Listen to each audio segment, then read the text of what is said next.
Jeffrey dammar. अगर ये नाम आपने पहले भी सुना है तो आप सीरियल किलर्स के बारे में इंटरेस्टेड ज़रूर होंगे।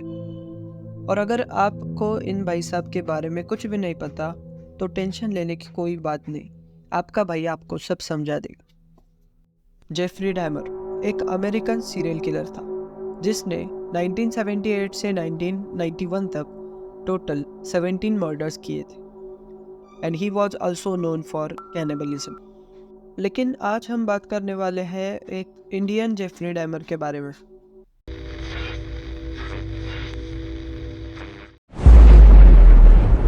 मैं हूं मैट्रिक्स और स्वागत है आपका हॉरर की दुनिया में। ये स्टोरी है पिलभिट सिटी की, जो उत्तर प्रदेश में स्थित है। और ये केस वैसे तो बहुत पुरानी केस है, मतलब लगभग 2017 के आसपास की। वीडियो शुरू होने से पहले एक वार्निंग देना चाहता हूँ। इस वीडियो में हम थोड़ा ग्राफिक कंटेंट बताने वाले हैं। अगर आप हल्के दिल के हैं तो आप ये वीडियो यहीं पर ही छोड़ सकते हैं। अगर आप मेरे जैसी सोच रखते हो तो अबैंडन जगह आपको बहुत पसंद होगी, लेकिन इस केस को सुनने के बाद आप शायद कभी किसी अबैंडन प्लेस पर ना जाए। ये स्टोरी शुरू होती है एक मोनिस नाम के छोटे से लड़के से। मोनिस एक 7 साल का बच्चा था जो रोज की तरह अपने घर के आसपास खेलता था, बट उसे ये नहीं पता था कि ये दिन उसका आखिरी दिन होने वाला है। मोनिस के ही गली में एक मियान नाम का लड़का भी रहता था जिसकी उम्र होगी लगभग 20 के आसपास। मियान को कुछ दिनों से ड्रग्स की आदत लग चुकी थी। वैसे ही सब लोग उसे पागल ही कहते थे, लेकिन उस मियान के अंदर का एक खूनी चेहरा किसी को भी पता नहीं था। चॉकलेट देने के बहाने से मियान ने मोनिस को अपने साथ बुला लिया और वो दोनों चलते चलते एक अबैंडन घर के पास आकर रुक जाते हैं। और इसके बाद चीज़ें थोड़ी फास्ट एंड ब्रूटल होनी शुरू होती है। जैसे ही वो दोनों घर के अंदर आते हैं, मियान और मोनिस में हाथापाई शुरू होती है। क्या ही कर पाता वो 7 साल का लड़का। मियान ने मोनिस का हेड अपने बॉडी से अलग कर दिया और ऑन द स्पॉट मोनिस की डेथ हो गई।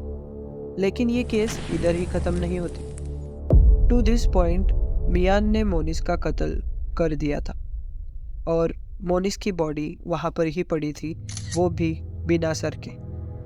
उस बच्चे के डेथ के बाद मियान ने उसके बॉडी के पार्ट्स अलग कर दिए, मतलब हाथ, पैर और उसके स्टमक का कुछ पार्ट उसने एक चाकू से ओपन अप कर दिया। तो ये पार्ट जेफरी डैमर के मोडस ऑपरेंडी से मिलता जुलता है, लेकिन हम ये नहीं मान सकते कि मियान ने उससे इंस्पायर होकर ये कत्ल किया होगा। उस बच्चे को मारने के बाद मियान वहीं पर ही रुका हुआ था और उसी समय में उसने उस बच्चे के इंटीरियर पार्ट्स जो थे, मतलब एब्डोमेन का कुछ पार्ट और लिवर, उनको खाना शुरू कर दिया। मैं यहाँ आपको रियल फोटोज दिखा नहीं सकता, नहीं तो यूट्यूब हमारा वीडियो हटा देगी। लेकिन अगर आपने ये फ़ोटोज़ देख लिए तो आपको रात की नींद तो नहीं आएगी, ये मैं गारंटी के साथ बता सकता हूँ। ये सब इंसिडेंट होने के बाद मियाँ की माँ उसे ढूंढते हुए उस अबैंडन घर के पास आकर रुक गई। शायद वो अक्सर इस अबैंडन प्लेस पर आता जाता रहता था। जब उसके माँ ने वो सब देखा तो उसको अपने आँखों पर यकीन नहीं हो रहा था और थोड़ी ही देर में ये बात आसपास फैल गई और फाइनली पुलिस भी वहाँ पर इन्वेस्टिगेशन के लिए पहुँच गई। पुलिस ने भी आज तक इतना ग्रुसम क्राइम देखा नहीं था और मियान ने खुद को सरेंडर भी किया था। मियान ने अपना क्राइम एक्सेप्ट कर लिया था और इसके लिए उसे लाइफ टाइम के लिए प्रिजनमेंट भी मिली।